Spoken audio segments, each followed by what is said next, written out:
आज हम ये वाला क्वेश्चन को सॉल्व करने वाले। यहाँ पे क्वेश्चन पे क्या गिवन है, if x square plus x plus one equal to 0 then find the value of. यहाँ पे एक बड़ा सी एक्सप्रेशन दिया हुआ है, इसका वैल्यू हमको निकालना है। इस क्वेश्चन को दिखने में हार्ड बनाया गया है, लेकिन एक्चुअली में ये हार्ड नहीं है, क्योंकि यहाँ पे जो इक्वेशन यहाँ पे गिवन है वो एक वेल नोन इक्वेशन है। ठीक है, सबको पता है, इसका सॉल्यूशंस डायरेक्टली याद रखने को बोला जाता है। एक होता है ओमेगा होता है और एक होता है ओमेगा स्क्वायर। इस इक्वेशन का दो सॉल्यूशंस हमको डायरेक्टली याद रखना है। अगर आपको नहीं है तो सलाह देता हूँ कि इनको याद कर लीजिए। ठीक है, कोई बड़ी बात नहीं है ये याद रखना।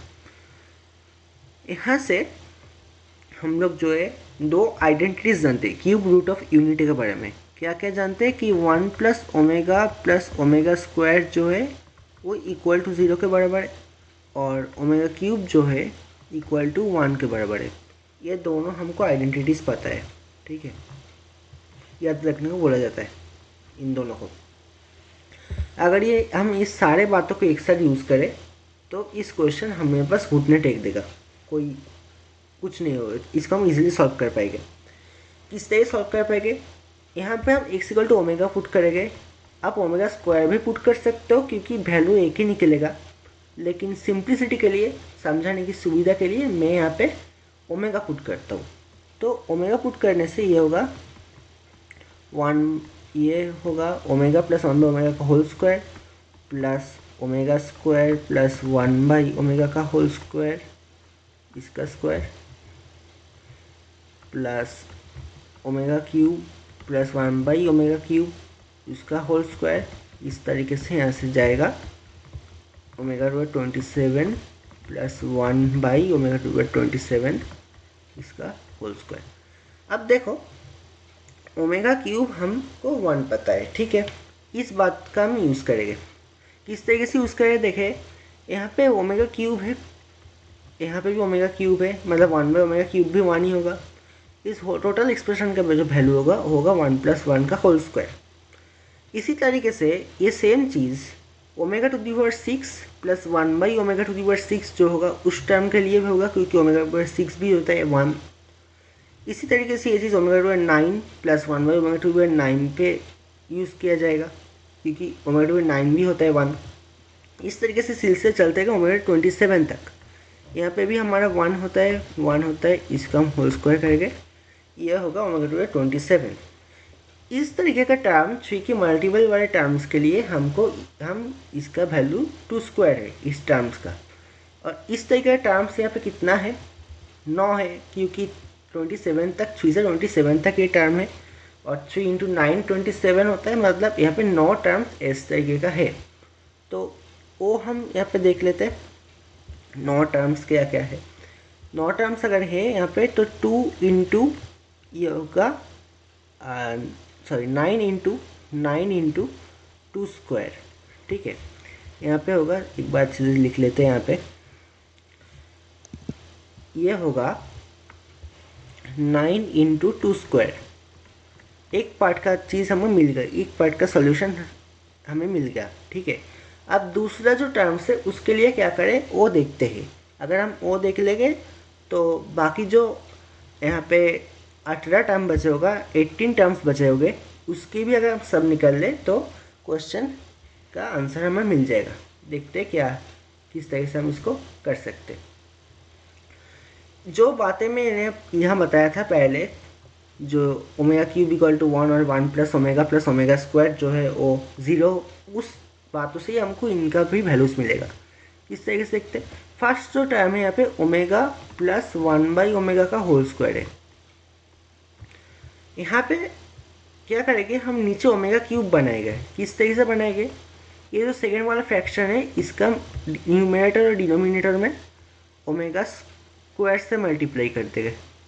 ठीक है,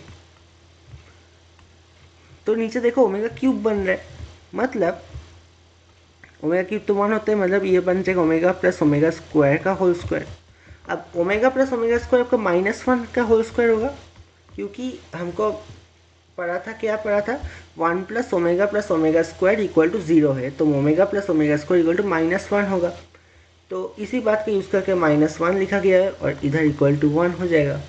एक टर्म का वैल्यू मिल गया। दूसरा टर्म, सेकंड टर्म क्या है, ओमेगा स्क्वायर इसका होल स्क्वायर। अब इसको करने के लिए हम लोग ओमेगा स्क्वायर और इधर हम ओमेगा ऊपर नीचे ओमेगा से मल्टीप्लाई कर देंगे, ठीक है। अब देखो यहाँ पे भी आपका आएगा ओमेगा स्क्वायर प्लस ओमेगा, ये आ जाएगा, और यहाँ पे हमको -1 का होल स्क्वायर इक्वल टू 1 मिल जाएगा। इसी तरीके से जो बाकी जो टर्म्स है, इसी तरीके से ये 1 1 1 1 ऐसे वैल्यूज दे जाएंगे। हम जो ट्राई कर सकते हैं omega two by 4 plus 1 by omega two by 4, ठीक है। इसका स्क्वायर निकालेंगे, देखते हैं क्या मिलता है यहाँ पे। इसका स्क्वायर निकालेंगे तो यहाँ पे क्या बचेगा, ओमेगा टू दी 4 एक्चुअली कितना होता है पता है, ओमेगा क्यूब तो 1 है, अगर हम दोनों तरफ ओमेगा से मल्टीप्लाई कर देंगे तो यहाँ पे बचेगा omega to 4 equal to omega. तो इसी बात के यूज़ करके यहाँ पे हम इसको ओमेगा के बराबर पुट कर सकते हैं, ठीक है। और इसका वैल्यू में कितना निकला है, 1 निकला है, तो ये भी तो 1 होगा। तो इसी तरीके से ये चलता रहेगा, मतलब यहाँ बाकी जो 18 टर्म्स है उसकी वैल्यू हमें 1 मिलेगा। तो उसी तरीके से हम इसको यहाँ पे 18 इंटू 1 लिख सकते हैं, ठीक है। अब 9 इंटू 4 होता है हमारा 36 और यहाँ पे 18 होगा, मतलब हमारा जो वैल्यू होगा ये 54 होगा। मतलब इस क्वेश्चन का जो आंसर होगा यहाँ पे ये होगा 54, यही हमारा राइट आंसर है, ठीक है। यहाँ पे कुछ चीज़ मैं बता देना चाहता हूँ, स्पेशली कुछ लोगों के लिए।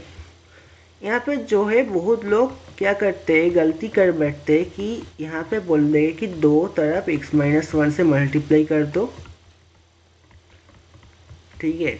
दो तरफ x-1 से मल्टीप्लाई कर दो, यहाँ पे आपको बन जाएगा x³ - 1 इक्वल टू 0 बन जाएगा इधर। तो x इक्वल टू यहाँ x³ 1 होएगा और यहाँ पे x इक्वल टू 1 पुट कर देगा लोग, ठीक है। लेकिन ये बात गलत है, क्योंकि आपका जब ये इक्वेशन दिया हुआ है इसका सॉल्यूशन पे 1 नहीं आता, इसका सॉल्यूशन 1 नहीं है। आप यहाँ 1 पुट करके देख सकते हो, 1 + 1 होगा 2, 2 + 1 3, इसका सॉल्यूशन 1 नहीं होगा, इसका सॉल्यूशन 2 ही है, ओमेगा और ओमेगा स्क्वायर। और ये जो x³ - 1 जो है ना, उसका सॉल्यूशन हमका एक्चुअली 3 मिलता है। 1 एक रियल सॉल्यूशन है और बाकी जो सॉल्यूशन है वो है x equal to 1, omega square. इसीलिए दोनों तरफ x की कोई टर्म से मल्टीप्लाई करके x की पावर को चेंज करने की कोशिश मत करना, क्योंकि ये राइट प्रोसेस बिल्कुल भी नहीं है, आंसर गलत होने का चांसेस है, ठीक है। तो इसी बात की थोड़ी सी ध्यान रखना। छोटे क्लास में ये सिखाया जाता है, लेकिन जो है ये राइट टेक्निक नहीं है, बिल्कुल भी इसका राइट टेक्निक नहीं है। हम लोग जो है जो इक्वेशन दिया है उसके ऊपर ही हम देखेंगे, कोई इस तरीके से कोई छेड़खानी इक्वेशन से नहीं करेंगे। जो इक्वेशन है उससे ही हमको कोई वे ढूंढना पड़ेगा क्वेश्चन को सॉल्व करने के लिए।